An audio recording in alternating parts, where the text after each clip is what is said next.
ஒரு குரு, இளம் சீடர்கள் எதிரில் உட்காந்துருக்கிறாங்க. குரு பாடம் நடத்திக்கிட்டு இருக்கிறார்.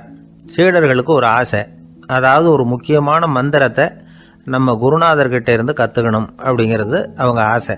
அது என்ன மந்திரம்னா, இறந்தவரை உயிர்ப்பிக்கக்கூடிய புனித மந்திரம். அதாவது செத்தவங்களுக்கு மீண்டும் உயிர் உண்டாக்குகிற மந்திரம். குருவே, தயவு பண்ணி அந்த மந்திரத்தை எங்களுக்கு உபதேசிக்கணும் அப்படின்னு கேட்டாங்க. அது ரொம்ப ஆபத்தானது, அது என்னத்துக்கு உங்களுக்கு வேண்டாமேன்னாராம் குரு.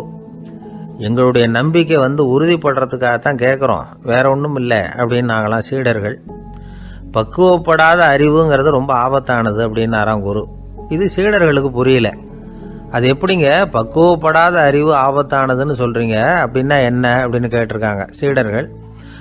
குரு அதுக்கு விளக்கம் கொடுத்தாராம்.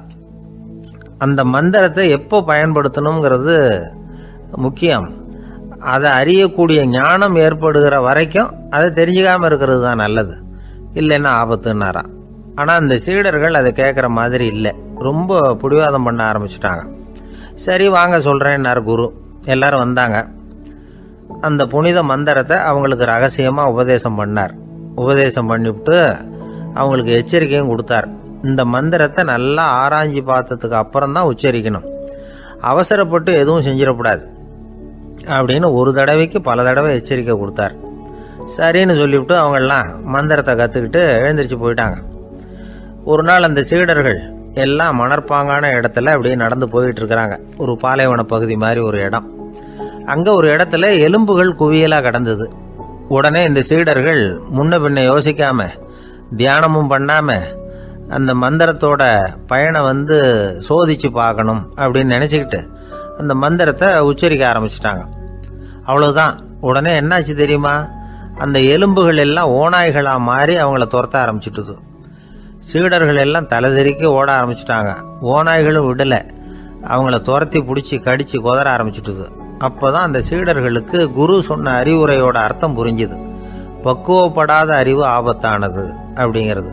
அதனால இதுலேருந்து நாம் தெரிஞ்சுக்க வேண்டியது என்னன்னா, நாம் நம்ம அறிவை வளர்த்துக்கிட்டா மட்டும் போதாது, அந்த அறிவை எப்போ எப்படி பயன்படுத்தணும் அப்படிங்கிற பக்குவமும் நமக்கு வரணும். அப்போ தான் வாழ்க்கை நல்லபடியாக அமையும், இல்லைன்னா இடைஞ்சல் தான். இந்த காலத்தில் சில சின்ன பிள்ளைங்களுக்கே அறிவு ரொம்ப பக்குவப்பட்டிருக்குங்கிறத உணர முடியுது.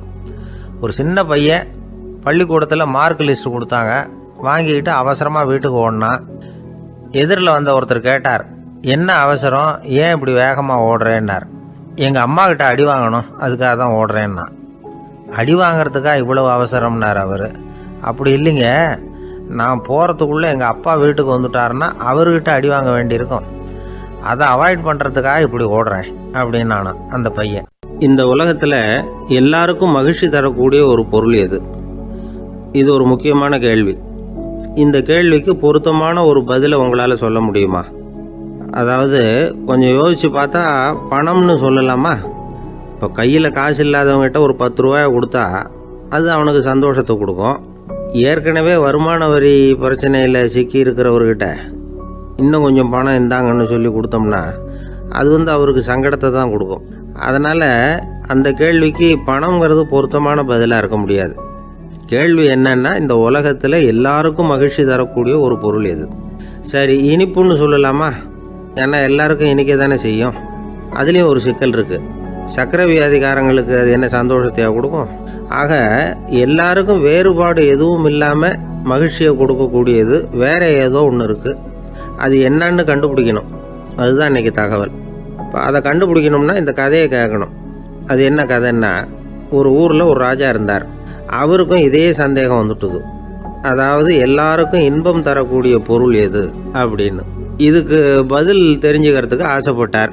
சரி, அதுக்கு என்ன செய்யலாம்னு யோசனை பண்ணார். நாட்டு மக்களுக்கு பகிரங்கமாக ஒரு அறிவிப்பு கொடுத்தார். நம்ம நாட்டு மக்கள் இன்பம் தரக்கூடிய பொருள் எதுன்னு நினைக்கிறாங்களோ அதை கொண்டுகிட்டு அரண்மனையில் உள்ள கண்காட்சி மண்டபத்தில் வைக்கலாம். அப்படி அவங்க வைக்கிற பொருள்களில் எது எல்லாருக்கும் இன்பம் தரக்கூடியதாக இருக்குமோ அதை வச்சவருக்கு 1000 பொற்காசுகள் பரிசு அப்படின்னு அறிவிப்பு கொடுத்துட்டார்.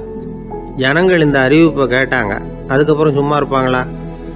1000 பொற்காசுன்னா சும்மாவா? அவங்க கையில் என்னென்ன கிடைச்சதோ அதையெல்லாம் கொண்டாந்து அரண்மனை காட்சி மண்டபத்தில் வச்சுட்டாங்க. அதுக்கப்புறமா ராஜா அங்கே வந்தார். ஒவ்வொன்றா பார்த்துக்கிட்டே வந்தார். முதல்ல ஒரு குயில் இருந்தது, இனிமையாக பாடக்கூடிய குயில்.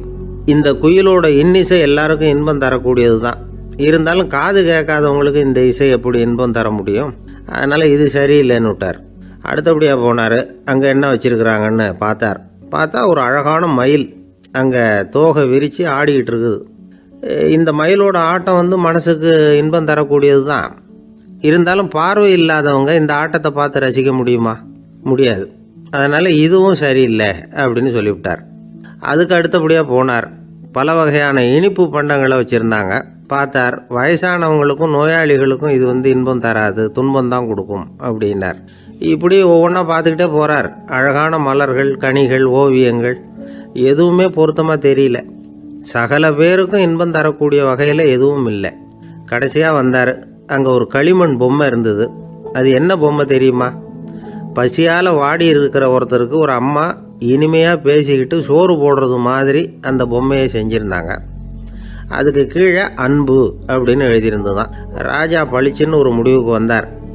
அந்த பொம்மையை செஞ்ச சிற்பியை வரவழைச்சார், பரிசு கொடுத்தார். அன்பு ஒன்று தான் எல்லாருக்கும் இன்பம் அளிக்கக்கூடிய பொருள். காது கேட்காதவங்களும் அதை கேட்க முடியும், பார்வை இல்லாதவங்களும் அதை பார்க்க முடியும், குழந்தைகளும் அதை உணர முடியும் அப்படின்னு அதுக்கு விளக்கம் கொடுத்தார் அந்த மன்னர். இந்த உலகத்தில் எல்லாருக்கும் மகிழ்ச்சி தரக்கூடிய ஒரு பொருள் அன்பு தான். அதை புரிஞ்சுக்கிட்டு தான் சில கணவன்மார்கள் மனைவி பேரில் ரொம்ப அன்பை காட்டிக்கிறது வழக்கம். ஒரு வீட்டு வாசப்படி பக்கமாக மழைக்கு ஒதுங்கினார் ஒருத்தர். மழை தூரிக்கிட்டு இருந்தது, இருட்டு நேரம். அந்த வீட்டில் இருந்தவர், இன்னைக்கு ராத்திரி வேணும்னா இங்கேயே தங்கிட்டு காலையில் போங்க அப்படின்னார். உடனே இவர் சொன்னார், ரொம்ப நன்றிங்க, ஒரு 10 நிமிஷத்தில் இதை வந்துவிடுறேன் அப்படின்னு சொல்லிவிட்டு எங்கேயோ ஓடினார். 10 நிமிஷம் கழித்து திரும்பி வந்தார். ஆமாம், எங்கே போயிட்டு வந்தீங்கன்னு கேட்டார் வீட்டில் இருந்தவர். நேராக எங்கள் வீட்டுக்கு போய் மனைவி கிட்ட இன்னைக்கு ராத்திரி இங்கேயே தங்கிக்கிறேன்னு சொல்லிவிட்டு வந்துட்டேன் அப்படின்னார் அவர். அன்புல இது ஒரு ரகம். இந்த உலகத்தில் எவ்வளவோ உயிரினங்கள் இருக்குது. ஒவ்வொன்றும் ஒவ்வொரு விதமாக சண்டை போடுது. இப்போ 2 மாடு சண்டை போட்டுக்குதுன்னு வச்சுங்க, என்ன பண்ணும்? 2 முட்டிக்கும். அதுக்கு சண்டை போடுறதுக்கு ஆயுதமாக உபயோகப்படுறது அதோட கொம்பு. 2 சேவல் சண்டை போட்டுக்குதுன்னு வச்சுங்க, அதுக்கு ஆயுதமாக உபயோகப்படுறது அதோட கால் நகம். காலால் தான் அது ஒன்றோட ஒன்று சண்டை போட்டுக்கும். ஆனால் 2 மனுஷன் சண்டை போட்டுக்கிறான்னு வச்சுங்க, இவன் இன்னதை தான் ஆயுதமாக உபயோகப்படுத்துவான்னு குறிப்பிட்டு சொல்ல முடியாது. கல்லை எடுப்பான், கத்தி எடுப்பான், துப்பாக்கி எடுப்பான், என்ன வேணாலும் பண்ணுவான். வாயால் திட்டுவான், கையால் அடிப்பான், காலால் உதைப்பான், சகலகலா வல்லவன். விலங்குகள்லாம் பொதுவாக வாயை சாப்பிட்றதுக்கு மட்டும்தான் உபயோகப்படுத்துது. ஆனால் இவனுக்கு சாப்பிட்றதுக்கும் அதுதான், சாப்பிட்டு விட்டு திட்டுறதுக்கும் அதுதான். ஆனால் ஒரு விஷயத்தில் மட்டும் கெட்டிக்கிறேன். அதாவது நாம் சண்டை போட்டுக்கிட்டாலும் பரவாயில்லை, கோழிகள் சண்டை போடாமல் இருக்கணும் அப்படின்னு ஆசைப்படுறான். எதுக்காக? கோழிகள் சண்டை போடாமல் இருந்தால் நிறைய முட்டைகள் போடுமா, அதுக்காக தான் இந்த அக்கறை. கோழி பண்ணை வச்சுருக்கிறவங்களுக்கு இது ஒரு பெரிய பிரச்சனை.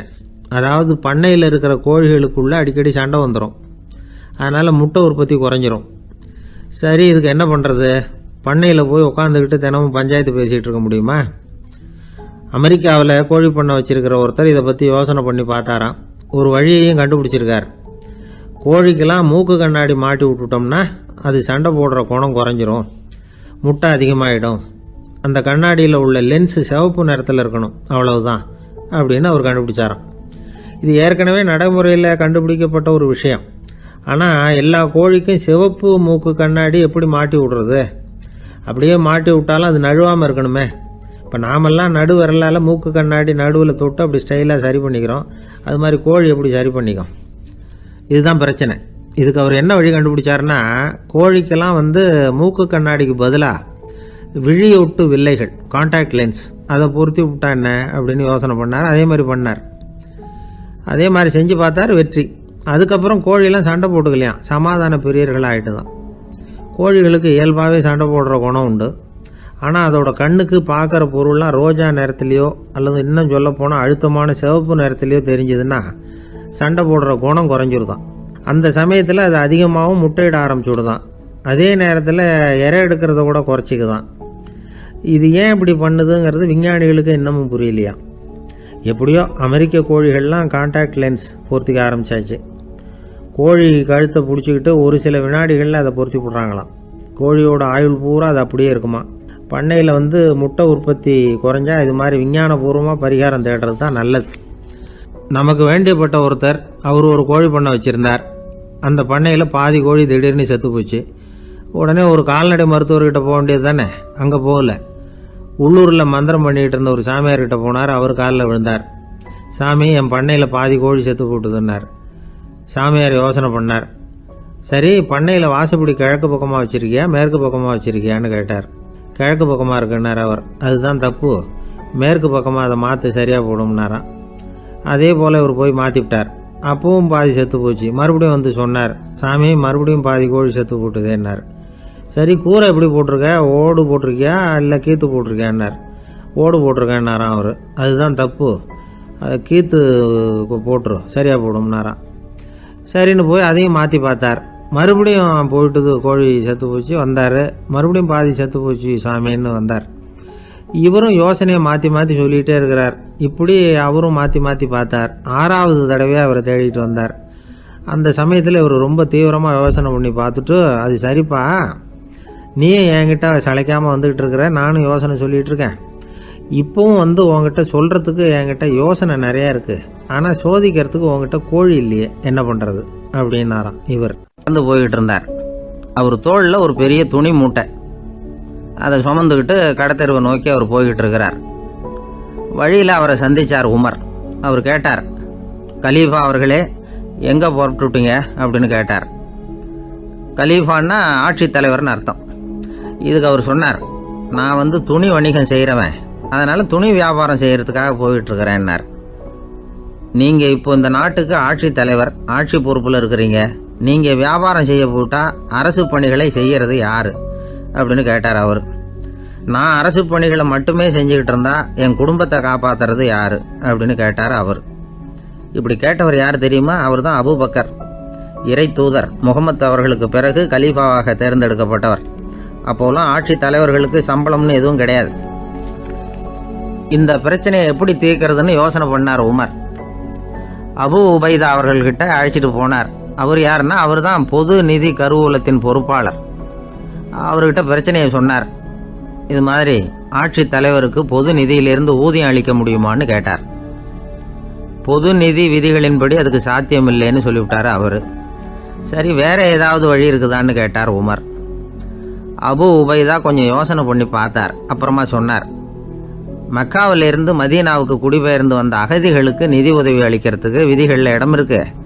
அப்படி பார்த்தா அபூபக்கரும் அகதி தானே, அதனால எல்லா அகதிகளுக்கும் கொடுக்கறது மாதிரியே அவருக்கும் ஒரு தொகை அளிக்கலாம்னார். கலீஃபா அபூபக்கருக்கு இந்த அகதி உதவி தொகையைத்தான் கொடுத்துட்டு வந்தாங்களாம்.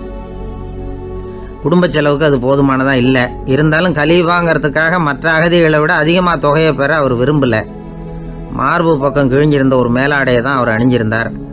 அவருடைய துணைவியார் அஸ்மா, அவங்க ஒரு நாள் தேன் அருந்து ஆசையாக இருக்குன்னாங்களாம். நமக்கு கிடைக்கிற ஊதியம் குடும்ப செலவுக்கே போதுமானதா இல்லையே, இந்த நிலையில் தேன் வாங்கிறதுக்கு காசுக்கு நான் எங்கே போவேன்ருக்கார் அவர். கொஞ்ச நாள் கழித்து அவங்க ஒரு தொகையை அவர்கிட்ட கொடுத்து தேன் வாங்கிட்டு வர சொன்னாங்களாம். இவருக்கு ஆச்சரியம், ஏது இந்த பணம்னு கேட்டிருக்காரு. நீங்கள் தினமும் குடும்ப செலவுக்காக கொடுத்துக்கிட்டு வந்த பணத்தில் கொஞ்சம் கொஞ்சமாக மிச்சப்படுத்தி வச்சேன்னாங்களாம். அபூபக்கர் அந்த பணத்தை எடுத்துக்கிட்டு நேராக பொது நிதி கருவூல பொறுப்பாளர்கிட்ட போனார். இந்த பணத்தை பொது நிதியில் சேர்த்துருங்க, இது அதிகப்படியாக எனக்கு தரப்பட்டு வந்த ஊதியம், அடுத்த மாதத்துலேருந்து இந்த தொகையை குறைச்சிங்கன்னு வேற சொல்லிவிட்டாராம். பசியை தணிக்க தேவையான அளவு உணவு, ஒரு ஜோடி உடை, இதை தவிர கூடுதலாக மக்கள் பொது நிதியிலிருந்து வாங்கிக்கிறதுக்கு என் குடும்பத்தாருக்கு உரிமை இல்லை அப்படின்னு சொல்லி கண்டிப்பாக சொல்லிவிட்டாராம். அவர் வாங்கிட்டு வந்த இந்த குறைந்த ஊதியம் கூட அவர் மனசை உறுத்திக்கிட்டே இருந்தது. கடைசி நேரம் அவர் தம்முடைய மகள் ஆயிஷா அவர்களை அழைச்சார். மகளே, இதுவரைக்கும் பொது நிதியிலிருந்து நான் வாங்கிட்டு வந்த தொகை என்னுடைய இதயத்தில் பாரமாக அழுத்திக்கிட்டு இருக்கு. என் தோட்டத்தை விற்று அதில் வர்ற பணத்திலிருந்து நான் இதுவரைக்கும் வாங்கிட்டு வந்த ஊதிய தொகையை கணக்கு போட்டு பொது நிதியில் சேர்த்துடு அப்படின்னாராம். பதவி ஏற்கிறதுக்கு முன்னாடி தன்கிட்ட இருந்ததை விட இப்போ கூடுதலாக என்ன சொத்து இருக்குன்னு பார்த்துருக்கார். ஒரு ஒட்டகம், ஒரு கோப்பை, ஒரு பணியாள். இதையும் அடுத்தபடியாக கலீஃபாவா வர்றவர்கிட்ட ஒப்படைச்சிருங்க அப்படின்னு விட்டாராம். அதே மாதிரி அடுத்து வந்த உமர்கிட்ட ஒப்படைச்சாங்க. அப்போ உமர் சொன்னாராம், அபூபக்கரே, இந்த முன்மாதிரியால் உங்களுக்கு பிறகு இந்த ஆட்சி பொறுப்பை ஏற்கிறவர்களை பெரும் நெருக்கடிக்கு ஆளாகி விட்டீங்க அப்படின்னு சொல்லி ரொம்ப கண் கலங்கினாராம். கடைசியாக அபூபக்கர் தன்னுடைய குடும்பத்தாருக்கு விட்டு சென்ற சொத்து ஒரு படுக்கை விரிப்பு, ஒரு போர்வை, அவ்வளவுதான். இது சிந்திக்க வேண்டிய ஒரு செய்தி. ஒரு ஊரில் ஒரு மன்னர் இருந்தாராம். அமைச்சர் அவர்கிட்ட சொன்னாராம், மன்னா, நம்ம ராஜ்யத்தில் இனிமே லஞ்ச ஊழலே இருக்காதுன்னாராம். ஆஹா, அப்படின்னா ஊழல் பேர் வழிகளையெல்லாம் நாடு கடத்தியாச்சா அப்படின்னு கேட்டிருக்காரு மன்னர். இதுக்கு அவர், அப்படி இல்லைங்க, இனிமே கொடுக்கறதுக்கு ஜனங்கள்கிட்ட பணமே இல்லை அப்படின்னாராம். ஒரு நண்பர் இருக்கார். எப்போ பார்த்தாலும் கையில் ஒரு புத்தகம் இருக்கும். புத்தகம் இல்லாமல் எங்கேயும் புறப்பட மாட்டார். எதுக்காக இப்படி எடுத்துகிட்டு போகிறீங்க அப்படின்னு கேட்டால், எனக்கு இது ஒரு நல்ல நண்பன் மாதிரி, இந்த காலத்தில் எங்கே போனாலும் காத்திருக்க வேண்டியிருக்கு, அது மாதிரி சமயத்தில் நான் நண்பன் கூட பேசிக்கிட்டு இருப்பேன் அப்படிம்பாரான். ஒருத்தர் ஒரு பெரிய அரச பதவியில் இருந்தார். அவர் பதவியிலேருந்து இறங்க வேண்டிய சூழ்நிலை. அரசு கொடுத்துருந்த வீட்டை விட்டுட்டு வெளியில் வர்றார். வரும்பொழுது 2 கையிலையும் 2 பெட்டியை எடுத்துகிட்டு வந்தாராம். சார், உங்களுடைய உடைமைகள் அப்படின்னு கேட்குறாங்க அங்கே இருந்த ஊழியர்கள். இவர் தன்னுடைய கையில் இருக்கிற பெட்டியை காட்டி, இதுதான் என்னுடைய சொத்து அப்படின்னாராம். ஒரு பெட்டியில் அவருடைய உடைகள், இன்னொரு பெட்டியில் அவர் விரும்பி படிக்கிற புத்தகங்கள், அவ்வளவுதான். இதுதான் இருந்துதான். புத்தகம் படிக்கிறது மனசுக்கு நல்லதுங்கிறது நமக்கு தெரியும். புத்தக வாசிப்பு உடம்புக்கும் நல்லதுங்கிறாங்க. அது நமக்கு ஆச்சரியமாக தான் இருக்குது. ஒரு நபர் ஒரு வருஷத்தில் சராசரியாக 2000 பக்கங்களை படிச்சிருக்கணுமா, யுனெஸ்கோ பரிந்துரை. ஆனால் நம்ம நாட்டில் நாம் சராசரியாக படிக்கிறது 32 பக்கங்கள், அவ்வளவுதான். இவ்வளவுக்கு நம்ம நாட்டில் 6000த்துக்கும் மேற்பட்ட நாளேடுகள், 2000த்துக்கும் மேற்பட்ட இதழ்கள், மலர்கள், இவ்வளவு இருந்தும் சரியாக வரல. இந்த உலகத்தில் முதல் நூலகம் எங்கே எப்போ ஆரம்பமாச்சு தெரியுமா? கிமு 2500ஆம் ஆண்டில் அது ஆரம்பமாயிருக்குது. பாபிலோனியாவில் அமில் அணு அப்படிங்கிற அரசன் தான் நூலகத்தை உருவாக்கி இருக்கிறான். அப்போல்லாம் தாள் கிடையாது, களிமண் தான். களிமண் பலகைகளில் எழுதி அது தொகுத்து அப்படியே நூலாக்கி அதை நூலகத்தில் வச்சுருப்பாங்களாம். அரசருடைய நூலகத்தில் 1000த்துக்கும் மேற்பட்ட நூல்கள் இருந்ததாக வரலாற்று குறிப்பு இருக்குது. அது மட்டும் இல்லை, அந்த நூலகத்தில் பொருள் வாரியாக, அதாவது சப்ஜெக்ட் வாரியாக புத்தகங்களை வகைப்படுத்தி வச்சுருந்தாங்களாம். அதில் மிச்சம் இருந்த ஒரு 25 களிமண் பலகை புத்தகங்கள் இன்றைக்கும் பிரிட்டிஷ் அருங்காட்சியகத்தில் இருக்குதான். அச்சு, தாள் இதெல்லாம் ஏற்பட்டதுக்கு அப்புறம் அமைக்கப்பட்டது தான் பிரான்சில் இருக்கக்கூடிய பாரிஸ் நூலகம். 1480 பிரெஞ்சு மன்னர் 11ஆம் லூயி இந்த நூலகத்தை அமைச்சாராம். ஆனால் அப்போல்லாம் அரசர்கள் மட்டும்தான் நூலகத்தை பயன்படுத்த முடியுமா. அதுக்கப்புறம் 17ஆம் நூற்றாண்டில் இந்த முறை மாறி பொதுமக்கள் அங்கே போகலாம், படிக்கலாம் அப்படிங்கிற நிலைமை வந்துதான். போட்லியன் நூலகம் அப்படின்னு அதுக்கு பேர், பாரிஸ் நகரத்தில் இருக்குது. அங்கே தான் நூல்களின் பட்டியல் தயாரிப்பு பணி ஆரம்பமாச்சு. கல்வி வளர்ச்சியையும் நூலகத்தையும் இணைச்சவர் நெப்போலியன் போனபார்ட். முன்பணம் செலுத்தி புத்தகத்தை படிக்கிற முறையையும் அவர் தான் கொண்டுட்டு வந்தாராம். மக்கள்கிட்ட வசூலிக்கிற வரியின் ஒரு பகுதியை நூலகத்துக்கு பயன்படுத்தினவரும் அவர் தானா. நெப்போலியன் நூலகத்தில் உலகத்தில் உள்ள எல்லா மொழி நூல்களும் இருக்குதான். அங்கே ஒரு தமிழ் நூலும் இருந்திருக்குது. அது என்னென்னா கம்பராமாயணம். சோவியத் யூனியனுக்கு படையெடுத்து போனப்போ அங்கேருந்து லட்சக்கணக்கான புத்தகங்களை இந்த பனிச்சறுக்கு வாகனங்கள் இருக்குல்ல, அதில் கொண்டுகிட்டு வந்ததாக வரலாறு. அடுத்தபடியாக குறிப்பிட்டு சொல்லத்தக்க நூலகம் எதுன்னா பிரிட்டிஷ் நூலகம். மிக பழைய கையெழுத்து பிரதியெல்லாம் கூட அங்கே இருக்குது. 1753 ஆரம்பமாச்சு. அதில் உள்ள நூல்களை வரிசையாக அடுக்கினா 180 கிலோமீட்டர் நீளத்துக்கு வருமா. மிகப்பெரிய நூலகம் அமெரிக்க தலைநகர் வாஷிங்டனில் இருக்குதான். இந்தியாவை பொறுத்த வரைக்கும் பெரிய பழைய நூலகம் எதுன்னா கல்கத்தா நூலகம். எல்லா இந்திய மொழி நூல்களும் இங்கே உண்டு. மகாகவி பாரதியார் நடத்தின இந்தியாங்கிற இதழின் எல்லா பிரதிகளும் அங்கே பாதுகாப்பாக இருக்குது. படிக்கும் பழக்கம் இங்கே வளர வேண்டியிருக்குது. ஒருத்தர்கிட்ட ஒரு புஸ்தகத்தை கொடுத்து விமர்சனம் எழுத சொல்லியிருந்தாங்க. கொஞ்ச நாள் கழித்து அவரை போய் பார்த்து, என்னங்க புஸ்தகத்தை படித்து பார்த்தீங்களா அப்படின்னு கேட்டாங்களாம். இதுக்கு அவர் சொல்லியிருக்கிறார், இன்னும் நான் படித்து பார்க்கலிங்க, இப்போ தானே விமர்சனமே எழுதி முடிச்சிருக்கிறேன், இனிமே தான் படிக்கணும் அப்படின்னாராம். ஒருத்தர் ரொம்பவும் மகிழ்ச்சியாக வந்துக்கிட்டு இருந்தார். என்ன விஷயம்னு விசாரித்தேன். நான் தோற்று போயிட்டேன், அதுதான் மனசுக்கு மகிழ்ச்சியாக இருக்குது அப்படின்னார். எனக்கு இது ரொம்ப ஆச்சரியமாக போச்சு. இந்த உலகத்தில் தோற்று போகிறவங்க யாரும் மகிழ்ச்சியாக இருக்கிறதில்ல. அப்படி இருக்கிறப்ப இவர் இப்படி சொல்கிறாரே, எங்கே தோற்று போனீங்கன்னு கேட்டேன். அதுக்கப்புறம் தான் அவர் விவரமாக சொன்னார். என்னோட 5 வயசு குழந்தையோட நான் விளையாடிக்கிட்டு இருந்தேன். அந்த விளையாட்டில் என் குழந்தை ஜெயிச்சுட்டுது, நான் தோற்று போயிட்டேன். அப்படின்னார் ரொம்ப உற்சாகமாக. நான் யோசித்து பார்த்தேன். அதாவது நாம் சின்ன குழந்தையாக இருக்கிறப்போ எந்த விளையாட்டில் கலந்துக்கிட்டாலும் அதில் நாம் தான் ஜெயிக்கணும்னு ஒரு வெறி நமக்குள்ளே இருக்கும். நம்மளை எதிர்த்து விளையாடுறவர் நல்லவரா கெட்டவரா, பெரியவரா சின்னவரா அப்படிங்கிறதெல்லாம் முக்கியம் கிடையாது. அவர் தோற்று போகணும், நாம் ஜெயிக்கணும், அதுதான் முக்கியம். எதிரியை சந்தோஷப்படுத்த விளையாடுகிற கலை அப்போ நமக்கு தெரியறதில்ல. வாழ்க்கையில் ஒரு பக்குவம் வந்ததுக்கு அப்புறம் வெற்றி பெறணுங்கிற மன அழுத்தம் போயிடுது. போட்டியில் ஜெயிக்கணுங்கிறத விட குழந்தையை சந்தோஷப்படுத்தணுங்கிறது முக்கியமாக போச்சு. ஜெயிக்கணுங்கிற வெறி ஓடி போட்டுது. ஒரு குழந்தையா இருந்தப்போ நம்ம வளர்ச்சிக்கு உதவிய வெறி பெரியவனானதுக்கு பிறகு நமக்கு எதிரியாக மாறுது. அதை சரியான சமயத்தில் நாம் புரிஞ்சுக்கிட்டோம்னா போதும், நாம் பொழைச்சிக்கலாம். ஒவ்வொரு மனுஷனுமே வாழ்க்கையோட அடுத்த கட்ட வளர்ச்சியில் அடி எடுத்து வைக்கிற நேரத்தில் தன்கிட்ட இருந்து ஏதோ ஒரு குணத்தை அல்லது தன் குணம் இருந்த ஏதோ ஒரு உறவை நாம் இழக்கத்தான் வேண்டியிருக்குது. ஒரு கட்டம் வரைக்கும் உதவியாக இருந்த குணம் அடுத்த கட்டத்துக்கு தடையாக கூட மாறிடலாம். இந்த பரிமாண மாற்றத்துக்கு உள்ளாகிற ஒவ்வொருத்தரும் பிரத்யட்சமாக இதை உணர்றாங்க. ஆனால் பல பேர் எப்படின்னா பழசை திறந்துவிட்டு புதிய கொள்கைகளை உருவாக்கிக்கிறதுக்கு இஷ்டம் இல்லாமல் இருந்துடுறாங்க, அல்லது அப்படி செய்ய முடியாமல் தவிக்கிறாங்க. இதையெல்லாம் மீறி அந்த பழசை திறந்துட்டா அதை இழந்ததால் உண்டாகிற மன அழுத்தம் சில காலத்துக்கு வருத்திக்கிட்டு தான் இருக்கும், வேறு வழி இல்லை. ஆரோக்கியமான ஒரு முன்னேற்றத்துக்காக அந்த மன அழுத்தத்தை தாங்கிக்கத்தான் வேணும் அப்படிங்கிறாரு அந்த உலக புகழ்பெற்ற மேதை ஒருத்தர், இந்த ஸ்காட் பெக் அப்படிங்கிறவர்.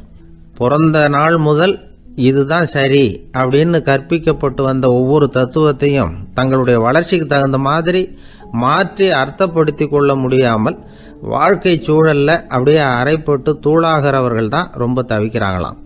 இதுதான் அவருடைய கருத்து. பெரும்பாலும் மனிதர்களுடைய நடுத்தர வயசில், அதாவது 30 தாண்டுகிற சமயத்தில் தான் இந்த தவிப்பு உண்டாகுதான். இதை தான் மேற்கத்திய நாடுகளில் அடிக்கடி மிட் லைஃப் கிரைசிஸ் அப்படின்னு சொல்கிறாங்க. அப்பப்போ பழசையெல்லாம் தொலைச்சி விட்டு புதுசாக பிறக்கிறதுக்கு கற்றுக்கணும்.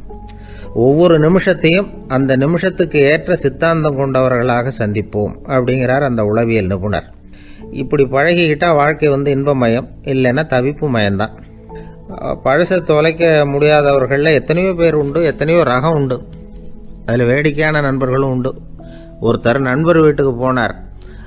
அவர் ஏதோ இனிப்பு பலகாரம் கொடுத்து சாப்பிட சொல்லியிருக்கிறாங்க அவங்க வீட்டில்.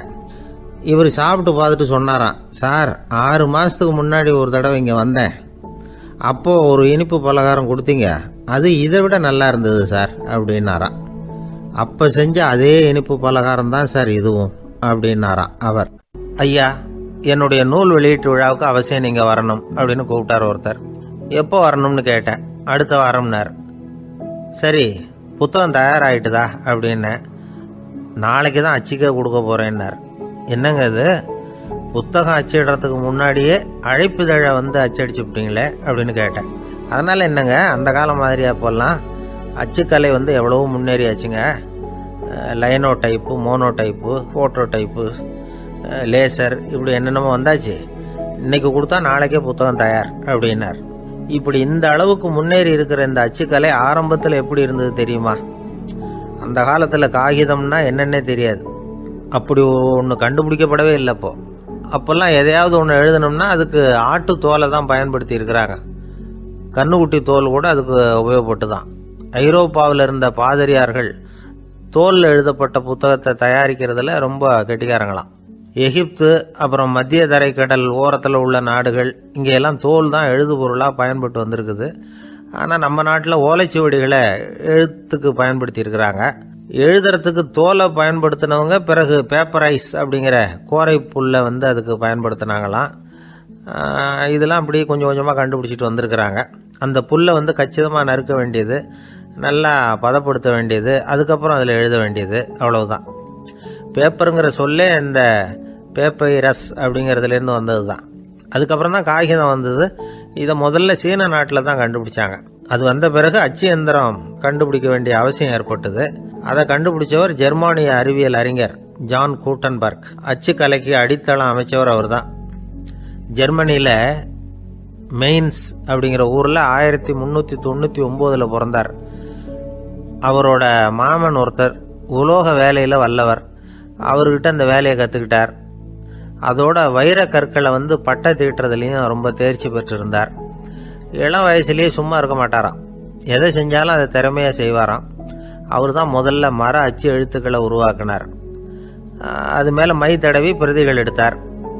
அதுக்கப்புறம் உலோக எழுத்துக்கள், முதல்ல காரியம், அப்புறம் இரும்பு, அப்புறம் கலப்பு உலோகம், பிறகு அச்சடிக்கிறதுக்கு எந்திரம் ஒன்றையும் உருவாக்கினார்.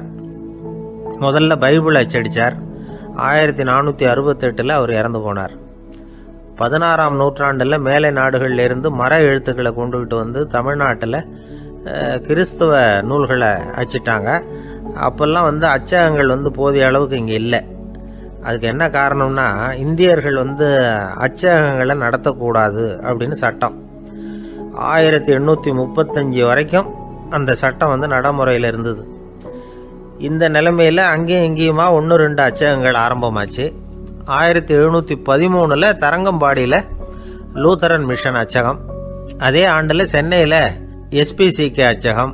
இது ரெண்டும் தான் இந்தியாவில் முதல்ல தொடங்கப்பட்ட அச்சகங்கள். ஆட்டுத்தோல்லையும் ஓலைச்சுவடியிலையும் எழுதப்பட்ட எழுத்துக்கள் இன்னைக்கு எங்கேயோ போயிட்டுது. ஆனால் நம்ம ஊரில் எழுத்தாளர்கள் நிலைமை தான் ஒன்றும் சொல்லிக்கிறது மாதிரி இல்லை. நம்ம ஆள் ஒருத்தர் சொன்னார், சார் நான் சொந்தத்தில் ஒரு அச்சாபீஸ் வச்சுருந்தேன், இப்போவும் வச்சுருக்கிறேன். அதனால் என்னுடைய படைப்புகளை புத்தகமாக வெளியிடுறதுல எனக்கு ஒன்றும் கஷ்டம் இல்லை. வருஷத்துக்கு ஒரு புத்தகம் எழுதி வெளியிட்டுருவேன். 15 வருஷமாக இலக்கிய உலகத்துக்கு இப்படி சேவை செஞ்சுக்கிட்டு வர்றேன். ஆனால் இந்த வருஷம்தான் வாசகர்கள் எனக்கு பாராட்டு விழா நடத்தி இருக்கிறாங்க அப்படின்னார். இந்த வருஷம் அப்படி என்ன விசேஷம் அப்படின்னு கேட்டோம். இந்த வருஷம்தான் நான் எந்த புத்தகம் எழுதி வெளியிடாமல் இருந்தேன், அதுக்காகத்தான் எனக்கு இந்த பாராட்டு விழா அப்படின்னார். ஊருக்கு வெளியில் அமைதியான ஒரு இடம், அங்கே ஒரு ஆசிரமம், அங்கே ஒரு சாமியார். அவர் தினமும் நல்ல போதனைகள்லாம் செய்வார். பல பேர் போய் அங்கேயே சில நாள் தங்கி இருந்து அவர் சொல்கிற அறிவுரைகளை எல்லாம் கேட்டுக்கிட்டு வர்றது வழக்கம். ஒரு தடவை அவரை பார்த்துட்டு போகிறதுக்காக 3 வெளியூர் தம்பதிகள் வந்தாங்களாம். அந்த மடத்திலேயே சாப்பிட்டுக்கிட்டு தங்கி இருந்து அவங்களுடைய போதனைகளை கேட்டுக்கிட்டு போகணுங்கிறது அவங்க நோக்கம். காலையில் குளிச்சுட்டு பூஜையில் உட்காந்தார் அந்த சுவாமி. இவங்களும் குளிச்சுட்டு அந்த பூஜையை பார்க்கறதுக்காக அவர் முன்னாடி உட்காந்தாங்க. பூஜை ஆரம்பமாச்சு. சம்பிரதாயப்படி அது ரொம்ப நேரம் நடந்துக்கிட்டே இருக்குது. இவங்களுக்கு நல்ல பசி இருந்தாலும் இந்த நேரத்தில் அதை எப்படி வெளியில் காட்டிக்கிறது? பேசாமல் இருந்தாங்க. அந்த சுவாமி பூஜையை முடித்தார். அதுக்கப்புறம் பேச ஆரம்பித்தார். பேச்சு அருமையாக தான் இருந்தது, அமிர்தமாக தான் இருந்தது. இருந்தாலும் இவங்களுக்கு இருக்கிற வயிற்று பசி அது சரியாக கவனிக்க விடலை. அந்த சுவாமியே இதை கவனிச்சதா தெரியல. இவங்களுக்கு மனசுக்குள்ள ஒரு எண்ணம், உள்ள சாப்பாடு தயாராகிட்டு இருக்கும் போல இருக்கு, இந்த பேச்சு முடிஞ்சது நம்மளை உள்ளே அழைச்சிட்டு போய் சாப்பாடு போடுவாங்கன்னு நினைக்கிறோம் அப்படின்னு இவங்களாம் நினச்சிக்கிட்டாங்க. ஆனால் சுவாமி இதை பற்றி எதுவுமே பேசலை, கண்டுக்கலை. ஒரு அம்மாவால் அதுக்கு மேலே சும்மா இருக்க முடியுமா? முடியல. சாப்பாட்டை கவனிக்கலாமா அப்படின்னு சொல்லி மெதுவாக ஆரம்பித்தாங்க. கவனிக்கலாமே அப்படின்னு உள்ளே அழைச்சிட்டு போனார் சுவாமி. இவங்க ரொம்ப அவசரமாக எழுந்திருச்சு உள்ளே ஓடினாங்க. அங்கே ஒரு மேஜை மேலே ஒரு கிண்ணம் மூடி இருந்தது. இதுதான் சாப்பாட்டு மேஜை போல இருக்கு, இங்கே சாப்பாடு வந்துடும் அப்படின்னு நினச்சாங்க. உடனே போய் சுற்றி உட்காந்துக்கிட்டாங்க. சுவாமி அந்த கிண்ணத்தை எடுத்து அந்த அம்மா கிட்ட கொடுத்தார். அவங்க அதை வாங்கி மூடியை திறந்து பார்க்குறாங்க. உள்ளே ஒரு சாவி இருக்குது. சரிதான், இது சமையலறை சாவி போல இருக்கு, அங்கே போய் அதை திறந்து சாப்பாட்டை நாமே எடுத்துக்கிட்டு இங்கே வச்சுக்கிட்டு சாப்பிடணும் போல இருக்கு அப்படின்னு நினச்சாங்க. சாவி இருக்கு இல்லையா, வாங்க பூட்டு நிறையா காட்டுறேன் அப்படின்னு சுவாமி அவங்கள அழைச்சிட்டு போனார், காட்டினார். இவங்க அந்த அறையை ரொம்ப ஆவலோடு திறந்தாங்க. உள்ளே பார்த்தா அங்கே அரிசி, பருப்பு, விதவிதமான காய்கறி எல்லாம் இருக்குது.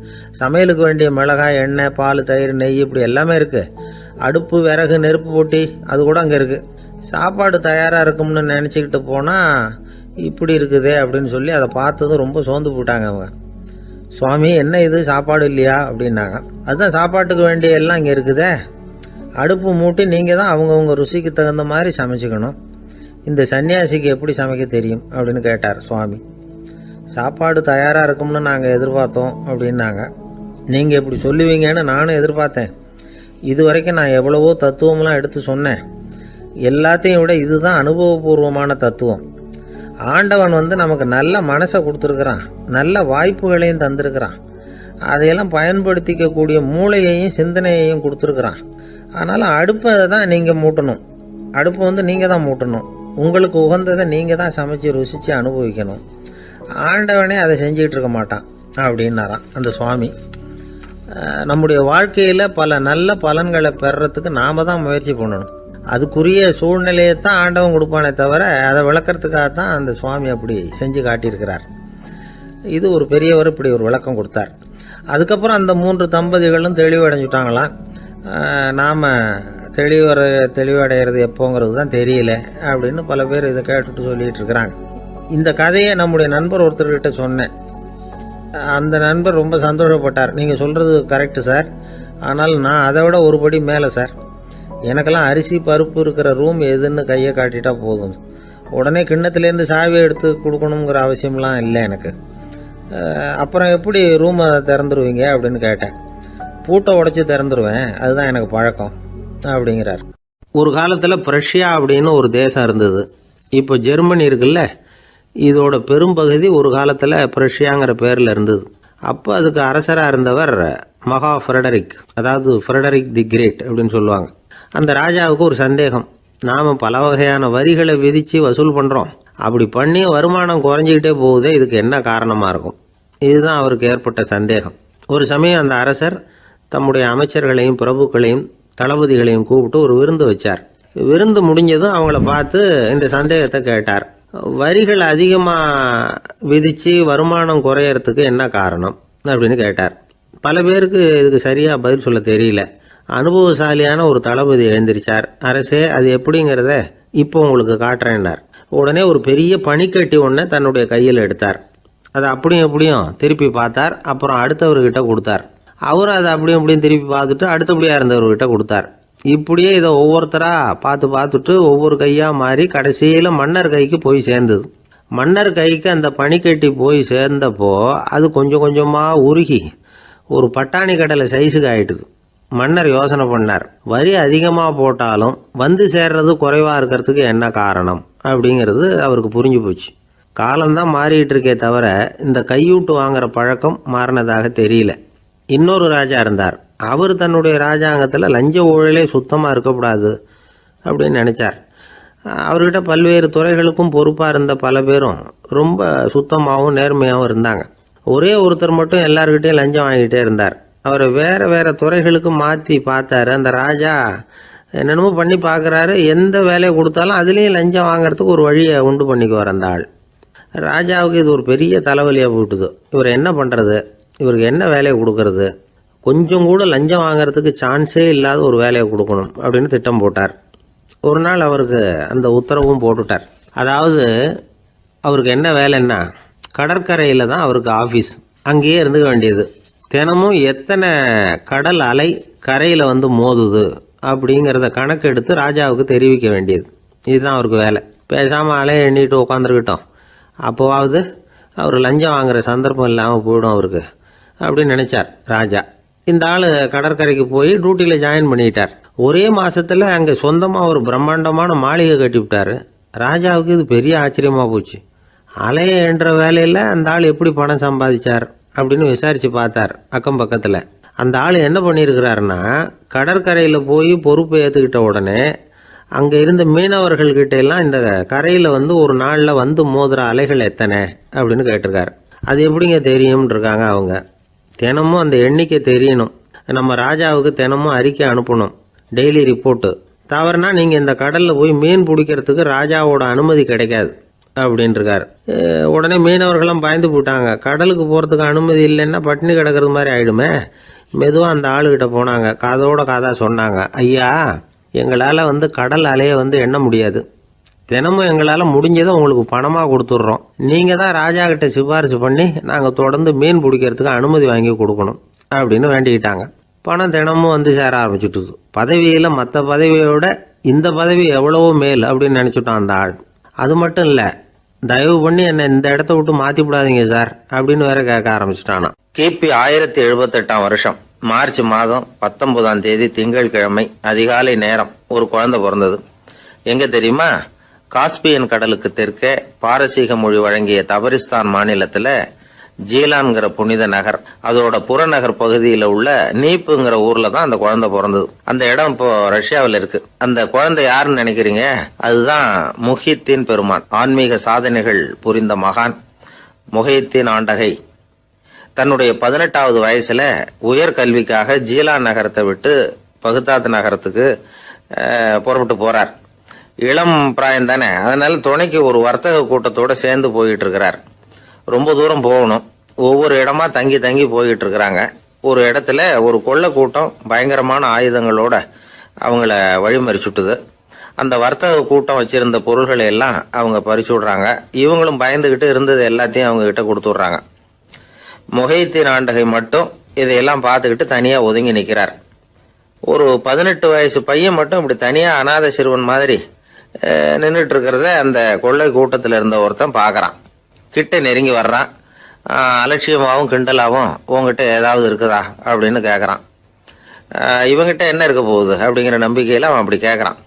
உடனே இவரு இருக்குதே, என்கிட்ட 40 தீனார் இருக்கு அப்படிங்கிறார். இப்படி சொல்லியும் அந்த கொள்ளைக்காரனுக்கு நம்பிக்கை வரல. என்னிடம் விளையாடாத, பொய் சொல்லாத, உண்மையை சொல்லு அப்படிங்கிறான் அவன். உண்மையைத்தான் சொல்றேன், என்கிட்ட 40 தீனார் இருக்கு அப்படிங்கிறார் இவர். எங்க வச்சிருக்கிற அப்படின்னு கேக்குறான். சட்டையின் விழாப்புறத்துல உள்ள பகுதியில அதை வச்சு தச்சிருக்கிறாங்க அப்படின்னு உண்மையை சொல்றார். உடனே கொள்ளை கூட்ட தலைவன் அதை கத்தியால கீறிப்பார் அப்படின்னு உத்தரவு போடுறான்.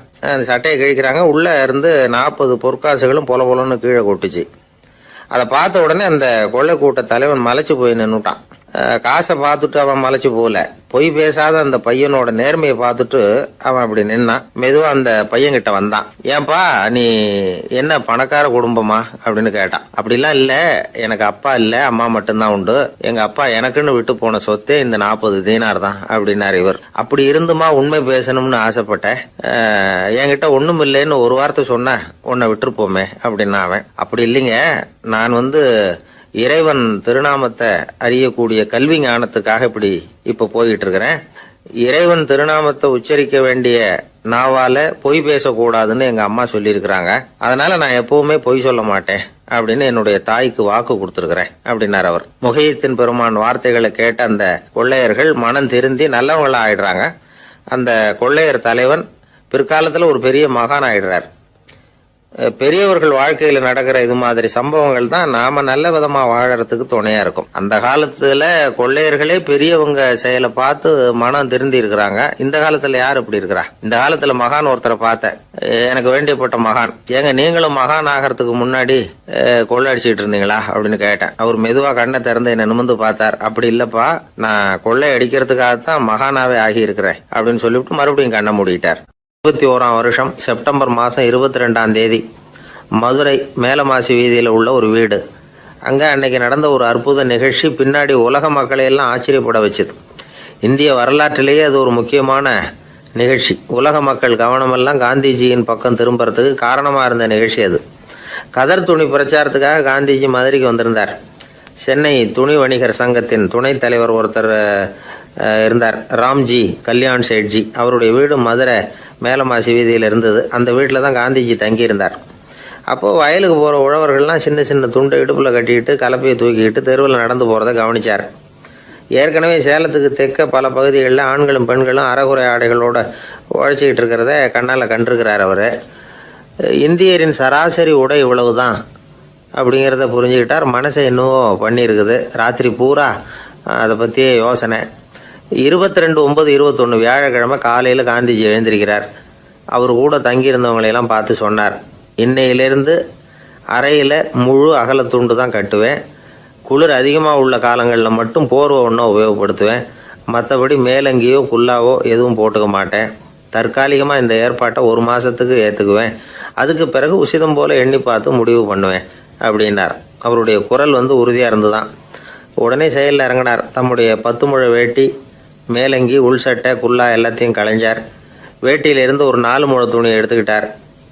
இதுக்கு உதவி செஞ்சவர் அன்னைக்கு விருதுநகரில் பிரபல தொண்டராக இருந்த பழனிக்குமார பிள்ளை. வெட்டி எடுத்த துண்டை நீள வாக்கில் ரெட்டையாக மடித்தார். அதை இடுப்பில் துண்டு மாதிரி கட்டிக்கிட்டார். தலையில் சின்ன உச்சி குடுமி, அறையில் சின்ன துண்டு. அண்ணல் காந்தி ஆண்டி கோலத்தில் காட்சி அளிக்கிறார். கூட இருந்தவங்களை பார்த்து காரைக்குடிக்கு புறப்படலாமே அப்படின்னார். அவர் நண்பர்களும் சீடர்களும் திகைச்சு போய் நிற்கிறாங்க. இந்த விரதம் நிரந்தரமாக ஆயிடுமோங்கிற பயம் அவங்களுக்கு. எப்படியோ இந்த விவரம் ராஜாஜிக்கும் அன்னைக்கு பிரபலமாக விளங்கின தேசபக்தர் டாக்டர் TSS ராஜனுக்கும் எட்டுச்சு. உடனே 2 பேரும் ஓடி வந்தாங்க. வேண்டாமே இந்த கோலம் அப்படின்னாங்க. காந்திஜி தன்னுடைய முடிவில் உறுதியாக இருந்தார். ராஜாஜி என்னென்னமோ வாதமெல்லாம் பண்ணி பார்த்தார். உங்களுடைய வாதத்துக்கு என்னால் பதில் சொல்ல முடியல, இருந்தாலும் நான் செய்கிறது தான் சரிங்கிறதுல எனக்கு சந்தேகம் இல்லை. இன்னைக்கு அதிகாலை 3 மணி இருக்கும். நான் ஓரளவு விழிச்சுக்கிட்டேன். அதாவது உறக்கமும் விழிப்புமா இருந்த நிலையில் எனக்கு இந்த எண்ணம் உண்டாச்சு. இது என்னுடைய அந்தராத்மாவின் ஆணை, அதை என்னால் மீற முடியாது அப்படின்னு சொல்லிவிட்டாராம் காந்திஜி. கதர் பிரச்சாரத்துக்காக காரைக்குடிக்கு கிளம்பினார். வாசல்ல 4 மோட்டார் வண்டிகள் காத்துக்கிட்டு இருந்தது. வீதியில் 2 பக்கமும் ஜனங்கள். காந்திஜி இடுப்பு துணியோட மோட்டார் வண்டியில் ஏறினார். நண்பர்களும் சீடர்களும் மக்களும் உடல் சிலிர்க்க அந்த காட்சியை பார்க்குறாங்க. மோட்டார் வண்டி நகர ஆரம்பிக்குது. எப்பேற்பட்ட காட்சி அது! சுக்கநாத பெருமானியே கூலி ஆளாக்கிய அப்படி ஆக்கி மண் சுமக்க வச்ச மதுரை இல்லையா, அந்த மதுரை தான் காந்திஜி துறவி கோலம் கொள்றதுக்கும் காரணமாக இருந்திருக்குது. இது இன்னைக்கு எத்தனை பேருக்கு தெரியும்? ஒரு தடவை காந்திஜி நேருவும் சுற்றுப்பயணம் செஞ்சாங்களாம். ஒரு இடத்துல நடந்து போயிட்டு இருக்கிறாங்க. குறுக்க ஒரு வாய்க்கால். நேரு என்ன பண்ணார் தெரியுமா? தன்னுடைய இளமை துடிப்பை காட்டுறதுக்காக கொஞ்சம் தூரம் பின்னாடி போய் அங்கேருந்து வேகமாக ஓடி வந்து அந்த வாய்க்காலை தாண்டினாராம். காந்திஜி அப்படி பண்ணல. பக்கத்தில் இருந்த பாலம் வழியாக அந்த வாய்க்காலை கடந்து வந்தார். நேரு காந்திஜியை பார்த்து சிரிச்சுக்கிட்டே, என்ன மாதிரி நீங்களும் தாண்டி இருக்கலாமே அப்படின்னாராம். அதுக்கு காந்திஜி சிரிச்சுக்கிட்டே சொன்னாராம், 2 அடி முன்னேறதுக்காக 5 அடி பின்னாடி போகிறதா அப்படின்னாராம். ஒரு ஊரில் ஒரு ராஜா இருந்தார். அந்த ராஜாவுக்கு ஒரு புள்ள. அந்த புள்ளைக்கு விவரமே தெரியாது. அவன் ஒரு முட்டாளுங்கிறது எல்லாருக்கும் தெரியும். ஆனாலும் அவன் தான் அடுத்தபடியாக ஆட்சிக்கு வர வேண்டியவன். ஆட்சி பொறுப்பை ஏற்க வேண்டிய ஒருத்தன் இப்படி இருந்தால் என்ன பண்ணுறது அப்படிங்கிறது எல்லாருக்கும் உள்ள கவலை. மன்னர் அமைச்சர்களை கூட்டினார். ஆலோசனை கேட்டார், என்ன பண்ணலாம்னு. இவனை இன்னொரு நாட்டு பல்கலைக்கழகத்துக்கு அனுப்பி பார்க்கலாம். அங்கே போய் படிச்சுட்டு வரட்டும். நிறைய படிச்சுட்டு நல்ல ஞானத்தோடு திரும்பி வரட்டும். அதுக்கப்புறம் பார்த்துக்கலாம் அப்படிங்கிறது அவங்க சொன்ன ஆலோசனை. மன்னருக்கும் அது சரின்னு தோணுச்சு. மகனை வெளி தேசத்துக்கு அனுப்பி வச்சார். இவனும் போனான். ஒரு பல்கலைக்கழகத்தில் சேர்ந்தான். நிறைய படித்தான். அதுக்கப்புறம் தந்தைக்கு ஒரு கடிதம் எழுதினான். தந்தையே, நான் நிறைய படிச்சுட்டேன், இனிமேல் நாடு திரும்பலாம்னு நினைக்கிறேன் அப்படின்னு எழுதினான். மன்னருக்கு ரொம்ப மகிழ்ச்சி. அதாவது புள்ள படிச்சுட்டான் அப்படிங்கிற ஆனந்தம். உடனே பையன் திரும்பி வர்றதுக்கு ஏற்பாடு பண்ணார்.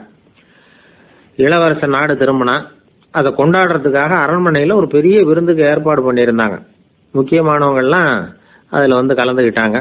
அந்த விருந்துக்கு முனிவர் ஒருத்தரும் வந்திருந்தார். அவர் இளவரசன் கிட்ட போய் உட்காந்து விசாரிக்கிறார். என்னப்பா, எப்படி படிச்சிருக்கிற அப்படின்னு கேட்டார். நிறைய படிச்சுட்டு வந்திருக்கிறேங்க அப்படின்னா. அவன் என்னெல்லாம் படித்த அப்படின்னாரான். எல்லாத்தையும் விவரமாக சொல்லியிருக்கிறான். அவன் அப்படி சொல்லிட்டு இருக்கும் பொழுதே முனிவர் என்ன பண்ணார், தன்னுடைய மோதிரத்தை கழட்டி உள்ளங்கையில் வச்சு அப்படியே மூடிக்கிட்டாரான். அப்படியே கையை நீட்டி அவன் முன்னாடி காட்டினார். இந்த பாருப்பா, என் கைக்குள்ள என்ன இருக்கு சொல்லு பார்க்கலாம் அப்படின்னாரான். இளவரசன் ஒரு கணம் யோசிச்சான். அதுக்கப்புறம், உங்கள் கைக்குள்ள இருக்கிறது வட்டமான ஒரு பொருள், நடுவில் ஒரு துளை இருக்கும் அப்படின்னானா. முனிவர் திகைச்சு போட்டார். பையன் பெரிய அறிவாளி ஆகிட்டான் போல இருக்க அப்படின்னு நினச்சிட்டார். அதுக்கப்புறம் கேட்டார், சரி, என் கையில் இருக்கிறது வட்டமான பொருள், நடுவில் துளை இருக்குங்கிறத சொல்லிவிட்டேன், அதோட பேர் என்ன, அதை சொல்லு அப்படின்னாராம். இளவரசன் கொஞ்சம் யோசனை பண்ணியிருக்கான். அப்புறம் சொன்னானா, முனிவரே, நான் படித்த விஞ்ஞானம் உங்களுக்கு பதில் சொல்கிறதுக்கு உதவலை, இருந்தாலும் பதில் சொல்கிறேன், அது ஒரு வண்டி சக்கரம் அப்படின்னானா. இப்போதான் முனிவர் யோசிச்சாராம். அவருக்கு புரிஞ்சுதான், அதாவது முட்டாளை படிக்க வைக்கலாம், ஆனால் சிந்திக்க வைக்க முடியாது அப்படிங்கிறத அவர் புரிஞ்சுக்கிட்டாராம். தகவல் அறிவு ஞானமாகாது அப்படிங்கிறார் ஓஷோ. ஏன்னா தகவல்கள் மாறுதலை ஏற்படுத்துறது இல்லை, ஆனால் ஞானம்ங்கிறது மாறுதலால் உண்டாகக்கூடிய ஒன்று. அதுதான் ரெண்டுக்கும் உள்ள வித்தியாசம். மனம் சரியான வழிக்கு வரணும், அதுக்கப்புறம் படிக்கிற கல்வி தான் உண்மையான கல்வி. சரி, மனம் சரியா வர்றதுக்கு என்ன வழி அப்படின்னு கேட்டால், மனிதன் முழு மாறுதலுக்கான வழிமுறை தியானம்தான் அப்படிங்கிறார் அவர். அதனால தான் நிறைய படிச்சிருக்கேன்னு சொல்கிறவன் எல்லாம் ஞானம் உள்ளவன் நினச்சிடக்கூடாது. ஒருத்தர் இன்னொரு பெரிய மனிதரை அழைச்சிட்டு அறிமுகப்படுத்தினாராம். சார் நிறைய படிச்சிருக்கார், 3 MA வாங்கியிருக்கார், ஆனால் ஒரு விஷயம், அப்பப்போ கொஞ்சம் திருடுவார், அவ்வளவுதான், மற்றபடி அவர் ஒரு பெரிய அறிவாளி தான் அப்படின்னாராம். ஒரு ஊரில் ஒரு மன்னர் இருந்தார். அந்த ஊரில் அடிக்கடி சேவல் சண்டை நடக்கிறது வழக்கம். அரண்மனையில் ஒரு ஆள் இருந்தான். மன்னருக்காக அவன் ஒரு சேவல் வாங்கிட்டு வந்தான். சண்டை போடுறதுக்காக அந்த சேவலை தயார் பண்ணிகிட்டு இருந்தான். கொஞ்ச நாள் ஆச்சு. மன்னர் அந்த ஆளை கூப்பிட்டார். என்னப்பா சேவல் தயாராகிட்டுதா அப்படின்னு கேட்டார். இன்னும் அது தயாராகல மன்னா, இன்னும் வளரல, அதுக்கான தகுதி இன்னும் அதுக்கு வரல அப்படின்னா. எதனால் அப்படி சொல்கிறேன்னாரு. கோபம் ரொம்ப கடுமையாக இருக்குது அப்படின்னா. சரி அப்படின்னு விட்டுட்டார். மறுபடியும் கொஞ்ச நாள் ஆச்சு. இப்போ எப்படி நிலைமை, சேவல் தயாரா அப்படின்னார். இன்னும் இல்லை அரசே, மற்ற சேவல் எங்கேயாவது கூவுற சத்தம் கேட்டால் உடனே இது பரபரப்பாயிடுது, பக்கத்தில் ஒரு சேவலின் நிழலை கண்டா கூட இது பரபரப்பாயிடுது அப்படின்னா. சரி இன்னும் கொஞ்ச நாள் ஆகட்டும்னு விட்டுட்டார். கொஞ்ச நாள் ஆச்சு. இப்போ மறுபடியும் விசாரித்தார். இன்னும் நம்ம சேவலுக்கு அந்த தகுதி வரலமன்னா, போராட்ட உணர்வு அதுக்கு இன்னும் இருந்துக்கிட்டு தான் இருக்குது, உள்ளே மெதுவாக தான் எரிய ஆரம்பிச்சிருக்குது போராட்ட உணர்வு, அப்படி இருக்கக்கூடாது, அது பற்றி எரிய வேண்டாமா அப்படின்னா. இன்னும் கொஞ்ச நாள் ஆச்சு. இப்போ எப்படின்னு கேட்டார். இப்போ அவன் சொன்னான், மன்னா கிட்டத்தட்ட அது போருக்கு தயாராகிட்டுது அப்படின்னு நினைக்கிறேன்னா. எதனால் அப்படி சொல்கிற அப்படின்னு கேட்டார். மற்ற சேவலின் குரலை கேட்டால் அது அசைகிறதே இல்லை, ஒரு பொம்மை மாதிரி ஆயிடுது, அதுக்கு உள்ள ஒரு நுட்பமான விழிப்புணர்வு வந்துட்டுது, அதனால் அது அமைதியாக இருக்குது, மௌனமாக இருக்குது. இனிமேல் அதுக்கு இணையான சேவலே கிடையாது. வெற்றி பெற அது போராட வேண்டிய அவசியமே இல்லை, அதை பார்த்த உடனே எதிரி சேவல்கள் பயந்துட்டு ஓடி போடும் அப்படின்னு சொன்னானான். அந்த சேவலை வளர்த்தவர் சி சிங் சு அப்படின்னு பேர். இந்த சுசுகி சொன்ன கதையும் அது. ஞானிகள் என்ன சொல்கிறாங்க தெரியுமா, அந்த சேவலின் ரகசியத்தை நீயும் கற்றுக்கொள், நீ அப்படி ஆயிடு, சண்டை போடாமலே வெற்றிகள் பெறுகிற நுட்பத்தை புரிந்துகொள். இதுதான் ஞானிகள் உபதேசம். ஒரு குருக்கிட்ட ஒருத்தன் போயிருக்கிறான். எனக்கு சண்டை போட கற்றுக்கணுங்கண்ணா, அதுக்கு என்ன செய்யணும்னார். என்ன உங்கள் மாணவனாக சேர்த்துங்கண்ணா. சரி இப்போ உன்னுடைய பலம் என்னன்னு கேட்டிருக்கார். இப்போ நான் தனி ஆளாக இருந்து ஒரு 100 பேரை சமாளிப்பேன் நானா.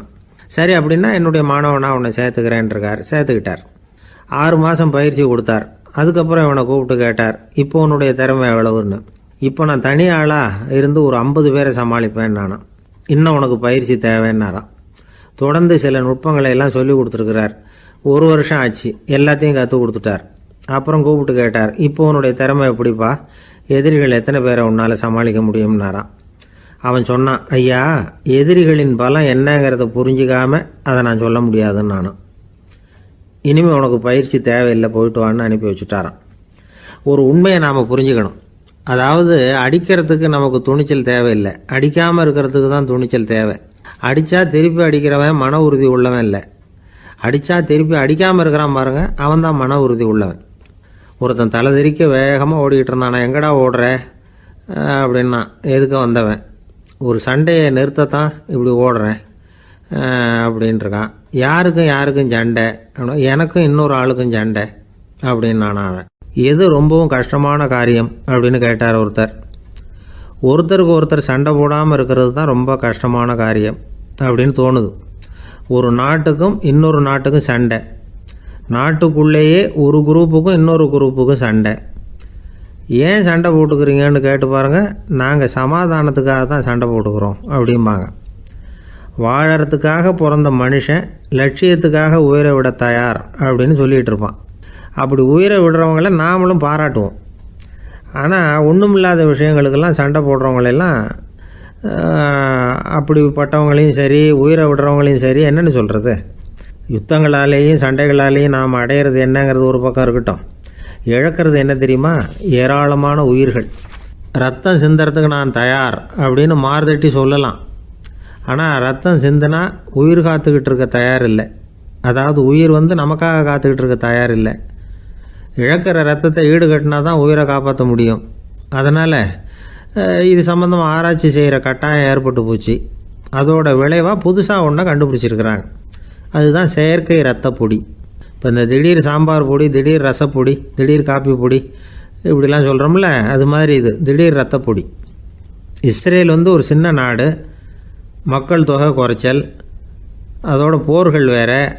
அதனால் காயம்பட்டவங்களை காப்பாற்றியே தீர வேண்டிய கட்டாயம். காப்பாற்றணும்னா ரத்த இழப்பை தடுக்கணும். அப்படின்னா உடனடியாக புது ரத்தம் செலுத்தி ஆகணும். திடீர்னு ரத்தம் வேணும்னா எங்கே போகிறது? அதுவும் கிடைக்கிற ரத்தம் சேர்கிற குரூப்பாக இருக்கணும். ஒரு வேடிக்கை பார்த்தீங்களா, நான் வேறு குரூப்பு நீ வேறு குரூப்புன்னு இவன் சண்டை போடுறான்.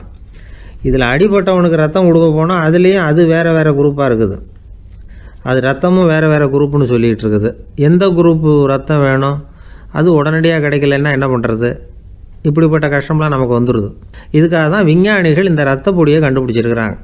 அதாவது ஒரு ஆள் அடிபட்டு போட்டான்னு வச்சுங்களேன், அவனுக்கு ரத்தம் கிடைக்கல, உடனே என்ன பண்ணலாம்? இந்த சுத்தப்படுத்தப்பட்ட தண்ணீரை கொஞ்சம் எடுத்துக்க வேண்டியது, அதில் இந்த ரத்த பொடியை கரைக்க வேண்டியது. இப்போ இந்த செயற்கை ரத்தம் வந்து தயாராகிட்டுது. இதை அந்த ஆள் உடம்புல ஏற்றி விட்ற வேண்டியது.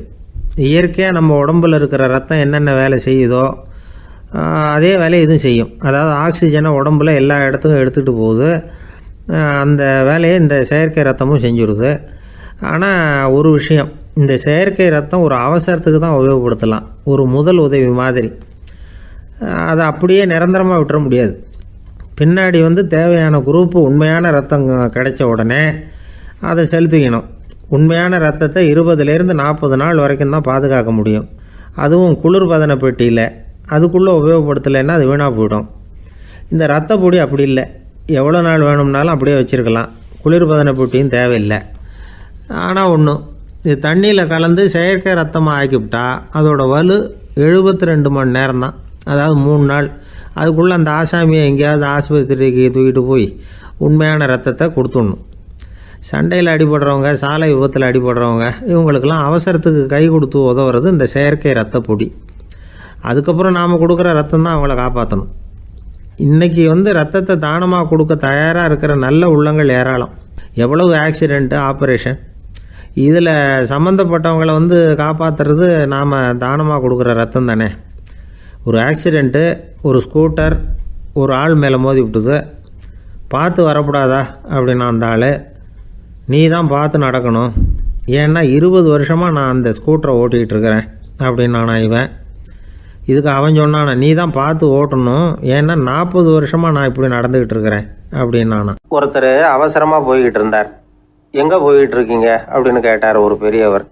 கடைக்கு போகிறேன் சார், சாமான் வாங்கிறதுக்கு அப்படின்னார்.